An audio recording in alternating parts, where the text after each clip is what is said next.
Well, I'm interested to hear what the audience, Okay. how they'll respond to what I have said and what you have said. Yeah. Okay. I can respond. I can give my response to questions or something. Yeah. Okay. Yeah, this one is I just wanted to continue what he said, just because I thought it was an interesting point. I noticed when you spoke, Nietzsche, when he spoke about chaos, didn't mean anything about fate, right? no. Because the Greek had that philosophy, but I think you linked it, so in a way you confused me. Well, chaos is not. The thing is, the notion of chaos is not an ontology. So it's not like the world is really chaos, as opposed to the world is really cosmos. So in a sense, chaos is a negative notion. Just means the absence of order. There's no order to be found. And how do you speak about something negative? Now, well, then the concept of chaos is the one that indicates best how to speak about it. But it's not meant as another kind of designation of how the world really, really is. The whole point is that there's no way to speak about how the world really, really is.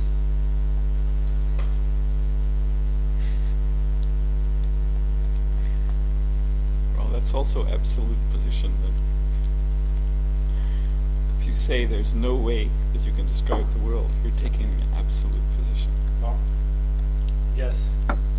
That's, well, it's interesting how you say that, because skepticism has two varieties.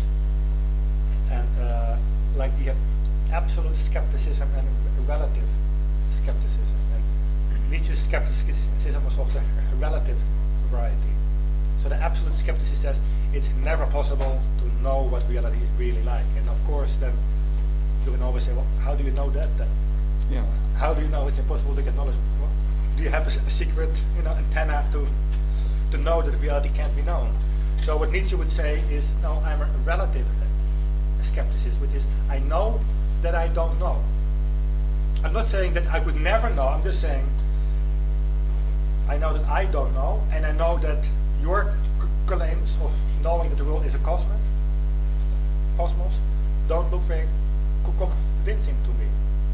That's the practice of the relative skepticism. This is a bit like Nagarjuna, which is basically undermining all kinds of dogmatic assertions, undermining all kinds of dogmatic positions, without putting in a new position, or without asserting the opposite, or asserting one doctrine or one's own. So, But still it entails the use of words. well, yes, Right? unfortunately, Yes. yeah. You see, if I may be allowed to speak, I think there's a fourth point that should be here. Or at least if I were going to speak on these points, I would put a fourth point. That you can't really have philosophy unless you have logic. And logic comes from the word logos, which means words, speech, language. Otherwise you can't communicate. And so language is very interesting. Language is actually, when you get into philosophers like Western philosophers like Wittgenstein, language is actually mystical, just by itself. The fact that I'm here, my vocal cords are uttering some sounds, or I can write language, some squiggles on a page, and it has meaning. In fact, there's some absoluteness, there's some aspect of absoluteness about this meaning, because we can all share an understanding. You see, all of us in this room, by speaking words, we can share a common understanding. So that is in itself, we may just pass over it, don't think about it, but if you think about it, if you stop, it's quite wonderful. It's quite even an everyday miracle. Yes. How language works. So logic or logos, and and then I think we get, like you put this question mark there. Yes. You see, then you get into all these different ways of expression. People are trying to express their ideas of this world through words, and it becomes very complex, complicated, and contradictory, and even self-contradictory. Like one of the, in modern philosophy, one of the great advocates of the Nietzschean position is Jacques Derrida, who was a postmodernist philosopher. Yes. Now, I don't know if you agree with Jacques Derrida, but he's... No, I don't. I don't think so, but he claims to be a Nietzschean too, you see? Oh, yes. And but you see, the point about this logic is that he was once reading an original manuscript of Friedrich Nietzsche, handwritten, and he was reading it and he was going to write a commentary on it. But because he's postmodernist, which means you can just juggle words and do anything you want and argue any meaning you want. So he happened to find in the margin Nietzsche had written, "Wo ist meine Regenschirm?" Yeah, where's my umbrella? So he wrote a whole thesis based on this marginal note, and I believe he was trying to argue that that's the true meaning of the manuscript. Yes. So, see, these are the kind of things you can do with words, play around with them. But words have, my point is that words have a power of their own. And we, in conveying our ideas, we string them together and we use this power. But where that power is coming from, like Ludwig Wittgenstein, that was for him, that was his major philosophical quest at the end of his life, was studying language and words. And that's why, this is what I mentioned in the very beginning.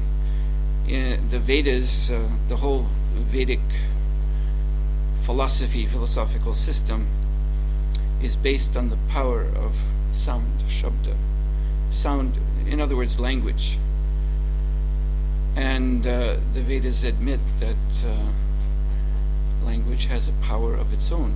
And just like this idea of chaos, so at least in one version of ancient Greek philosophy, you have chaos and order coming together.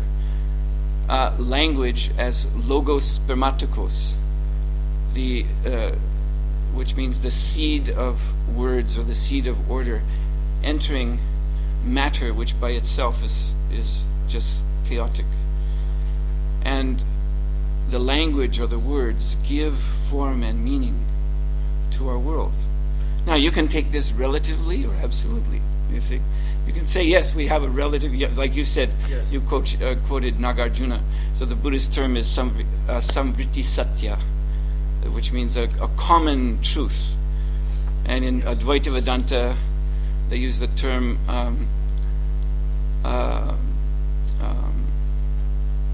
what is their term? Vyakarana, I think it is. Anyway, they have a similar term, because actually these two philosophies are quite similar, Buddhism and Advaita Vedanta. And we're quite far away from them. So anyway, vyavahar, that's the Advaita word. Yes, vyavaharika. So there's a conventional reality which we create mainly through language, through our language. And we set up meanings, but they have no ultimate meaning. It's like you said, man is creating his world.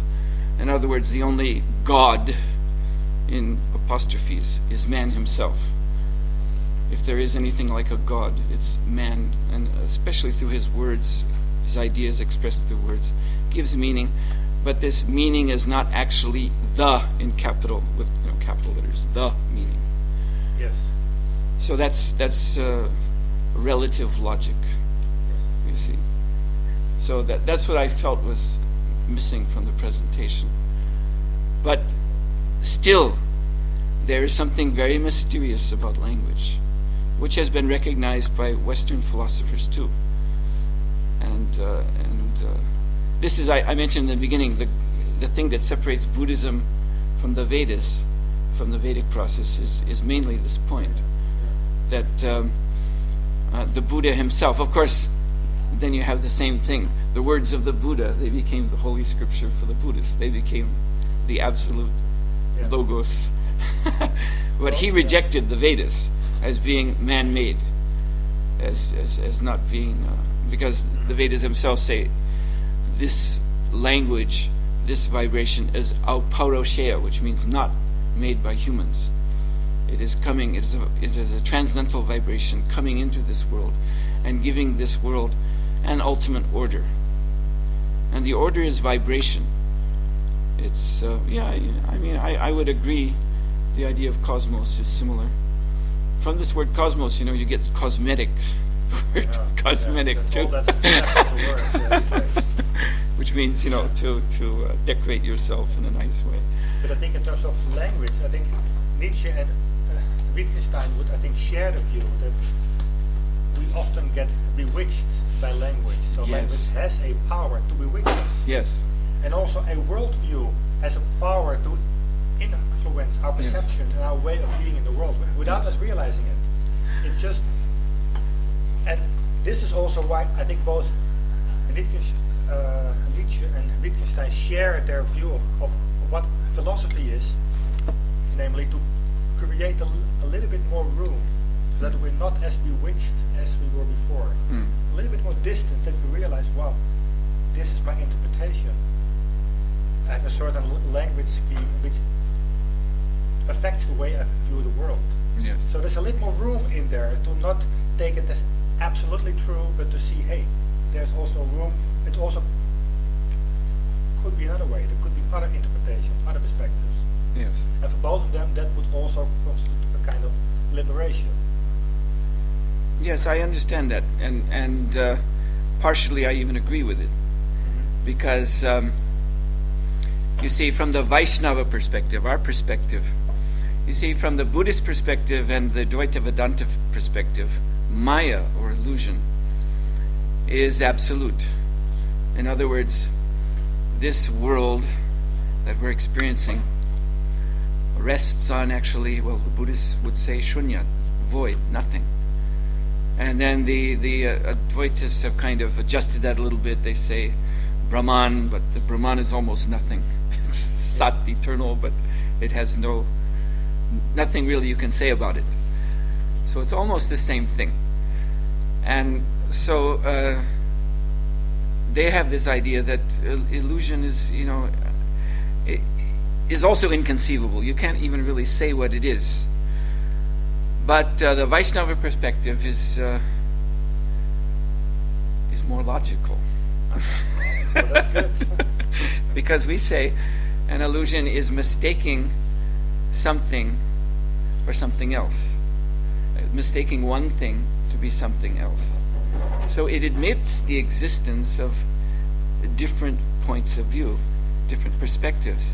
And they have their own reality. But illusion comes about when you mistake one thing for another. Just like you mistake a counterfeit €100 note for a real one. That's an illusion you can understand. But what that means, what the logic is that there is a reality behind the illusion, you see. And logic demands that. In order to, that you don't get cheated in this world, you have to allow for a reality. Well, that's what Nietzsche would deny. So that's what he would. Yeah. So then, this is what we call, this type of philosophy is what we call Mayavad. Maya means illusion, illusionism. How you go around, you're using words to create a meaning, to create something that sounds interesting, to kind of bring people in, to explain to them something. But then at the end, it's like the left hand, takes away what the right hand is given. No, sorry, it's just words. It's just illusion again. Everything is just illusion. So this is Mayavad.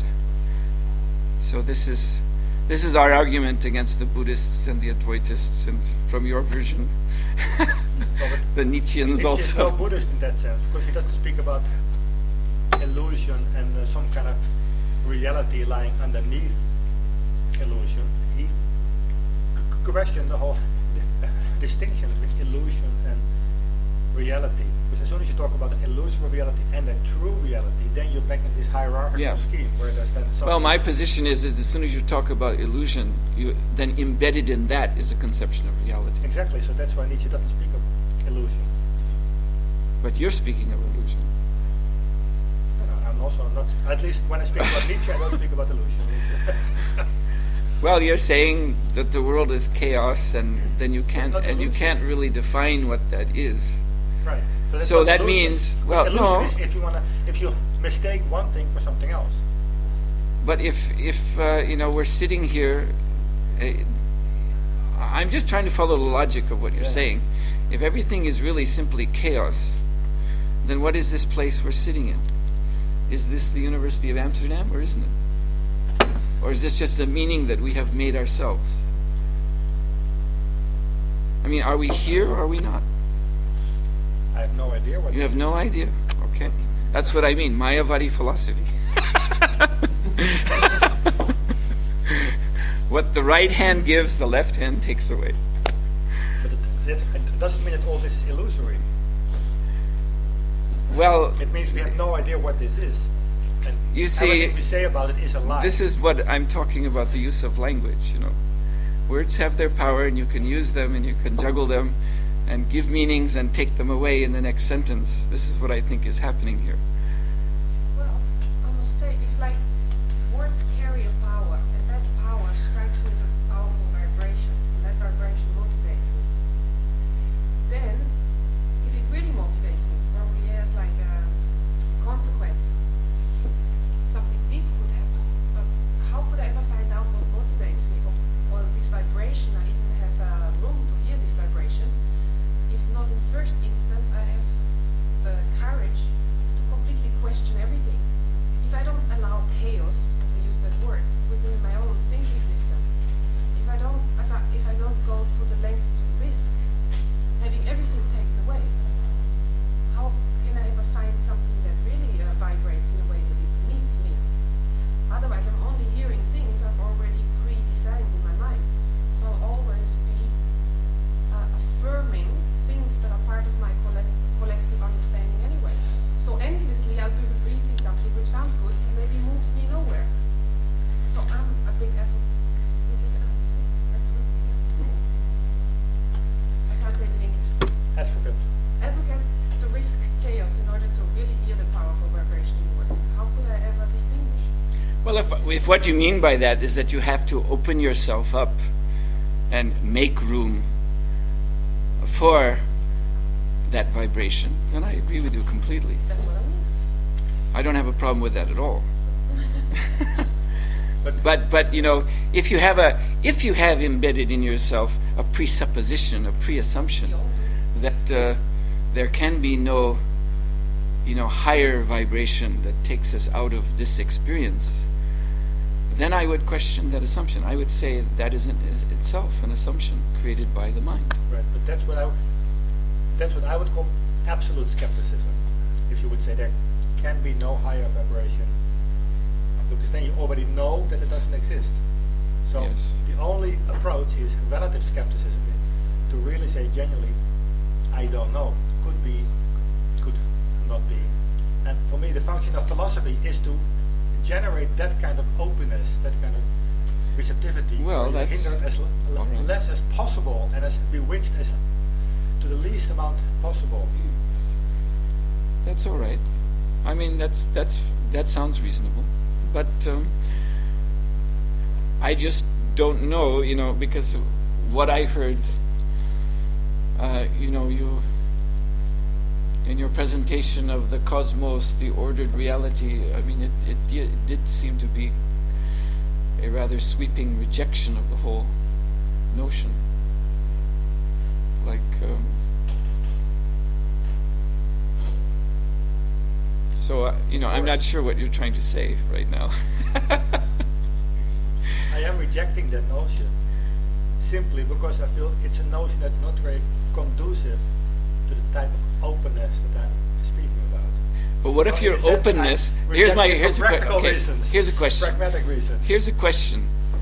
What if your openness? What if you open yourself, you make room, and by this you confront again a new order, a new cosmos, one that you haven't, in a version that you haven't met before.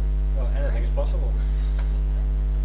So in other words, you could I'm possibly not an absolute accept skeptic. Yeah, yes. I the could. cosmos idea. Oh yes, of course. All I'm right. just saying, based on everything I've known and experienced, Okay. I reject it. But if I would say it's never possible, then that would be absolute skepticism. Yes. It would be nihilism. That would be cynicism. So All right. Well, I think that that's reasonable. So in a sense, and this is I think also what Wittgenstein is saying, in a sense we always lie with language. So the attempt to get it right is not very helpful. It's actually much more useful to see language as a tool. Mhm. So in that sense, I'm also trying to see if language can be a spiritual tool Yes. in order to generate openness and to Yes. kind of deconstruct our fixed opinions. Anyway, the Vedanta position, if I find the way to enter into that divine realm of language. And so you know, this is a kind of also nihilism to say that language can only be used to lie. You know, that is absolute skepticism in itself. Because here you have something so powerful, language, but why would it exist only to create illusion or lies?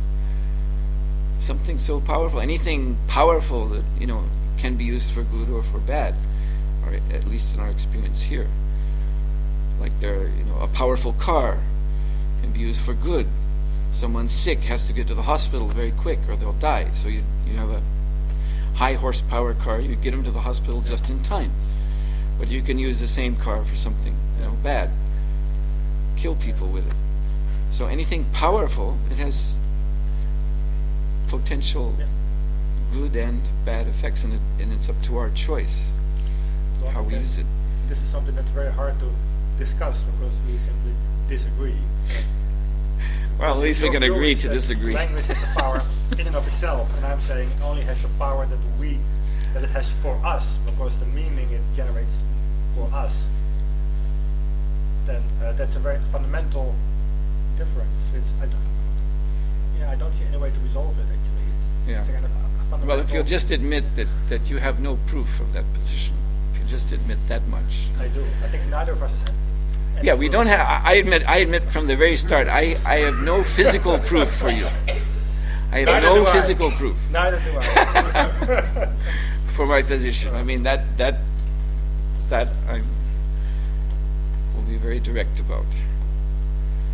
But there is a mystery to language. I just want to leave you with that. There's a mystery to language, and the Vedic process, Vedanta, is about entering into that mystery.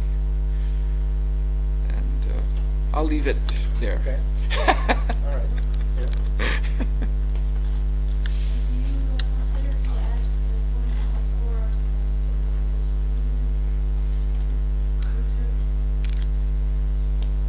The point of the logic, you mean? Well, the thing is, because you spoke about it being a relative logic, as opposed to absolute logic, I would assume. Well, I'm not saying there's not an absolute logic, but I'm saying there is a relative logic too. Research later, but do you consider to add something or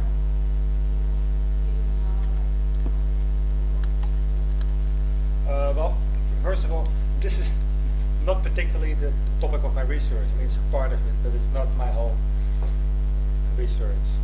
But I think it already is part of my research, the whole difference in absolute logic and relative logic. So I do think I do find that a useful way of looking at things. But I took 3, but I could have taken 5 or 6 also. Mm.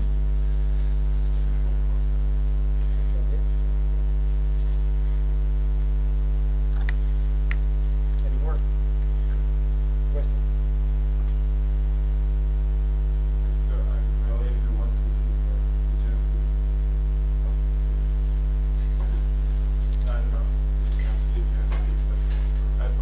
I'd like to continue on the point. Maybe it's tiring right now. But how would you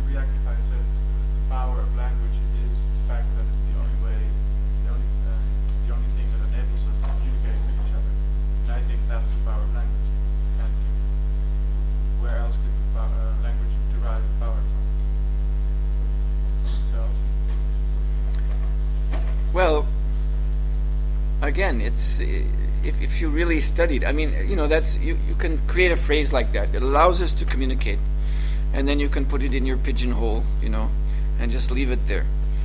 But language is a very, very big topic of investigation, also in Western philosophy.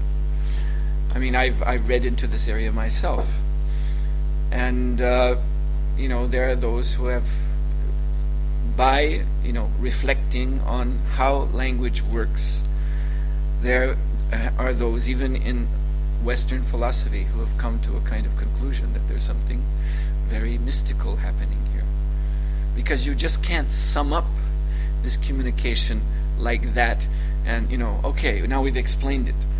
I mean, that's sort of then you're just ignoring the wonder that I'm speaking words, and how does this work? Is it the word itself? Is it the sound itself that is giving the meaning, or is it because this word is referring to something else? But then there's all kinds of problems with that too. You see, there are philosophers who have studied this, whether it's the word itself or it's corresponding, like I say the word airplane, for example. And you immediately know what this word means, although there's no airplane in this room.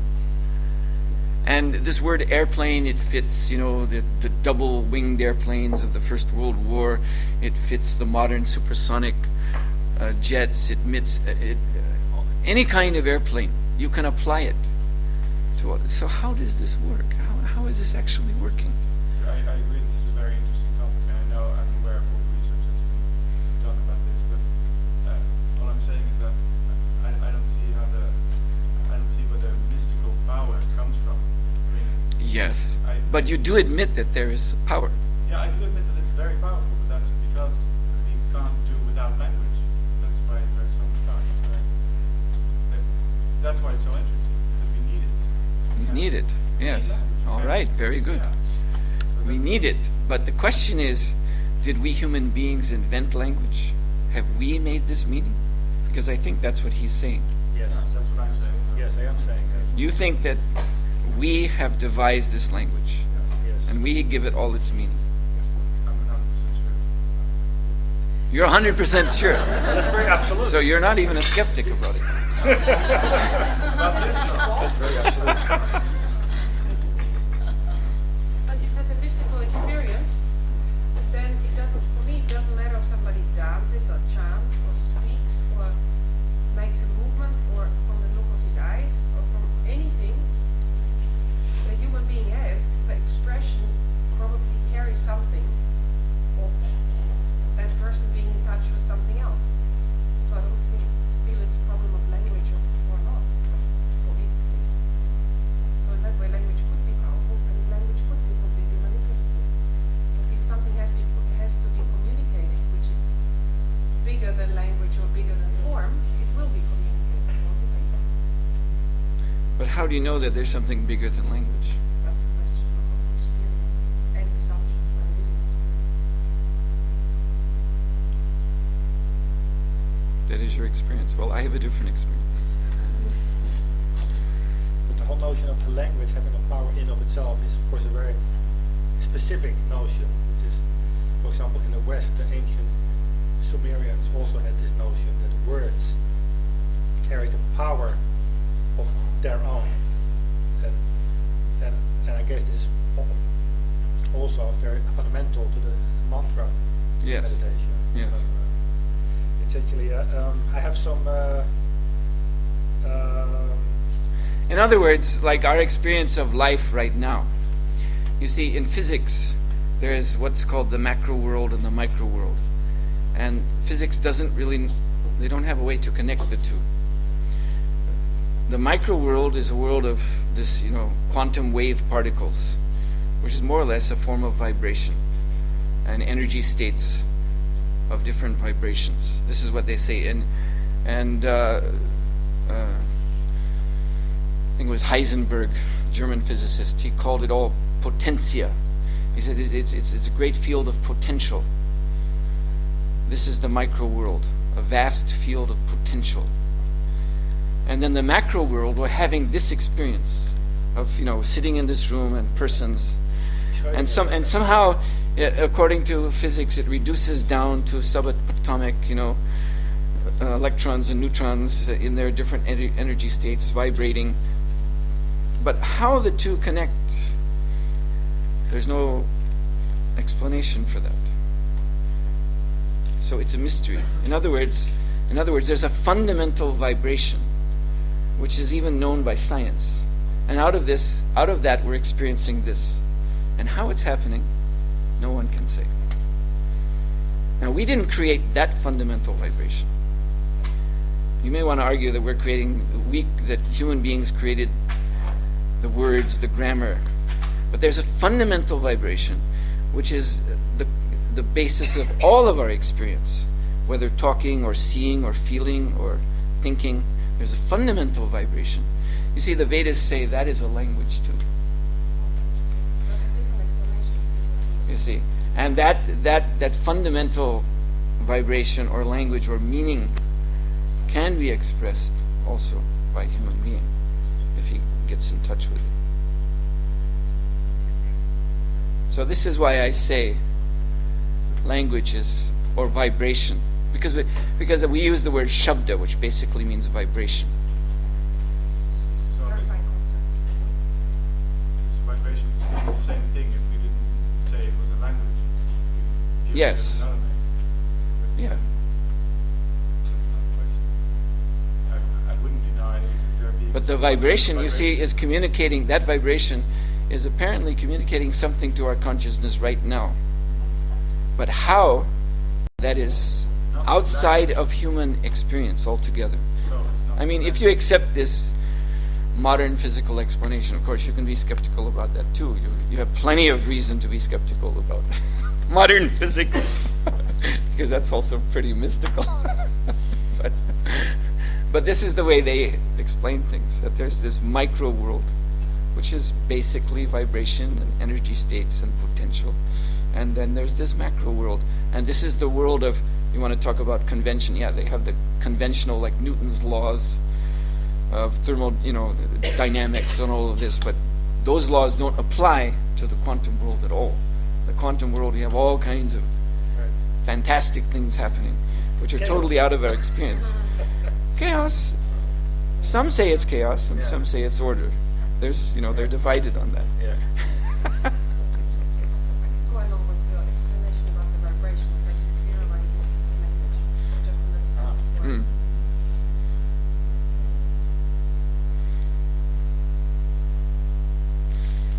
Okay. I don't know what time is it now? It's 10 to 10. Well, you stayed longer than you said. I was having fun. And, Okay. I'm glad you had fun. I had fun I hope too. you had fun too. Yes, I did. Okay.